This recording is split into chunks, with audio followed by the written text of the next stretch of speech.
Оқ қорда қызыл шешек бәйләмләре, мәңгілік ут, исемнәре тошқа уйылып язылған ботырлар, ортта қолған дәхшәтле елларның хатирәсе. Для меня и для всего молодого Миңа һәм үсеп килүче яшь буын өчен геройларның батырлыгы үрнәк. Үз герое булмаган гаилә юктыр ул. Бу стенд шуның дәлиле. Бүген иртәдән Хәтер һәм Дон мемориалына чәчәк бәйләмнәре тоткан халык агыла.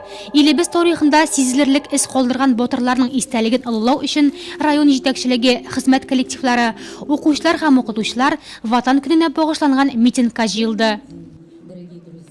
Этот митинг посвящается всем героям. Героям Великой Отечественной войны, героям локальных войн, героям Отечества и героям социалистического труда.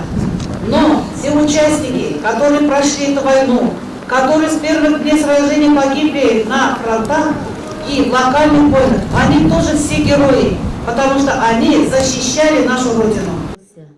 Митингтан соң районның яшьләр эшләре һәм спорт бүлеге, Форт Пост һәм Даса вәкилләре герой якташларыбыз авылларына традицион маршрут оештырды. Укучылар каһарманнарның батырлыгы хакында сыйныф сәгатьләре, фильмнар карап, тематик очрашулар һәм батырлык дәресләрендә дә белә алды.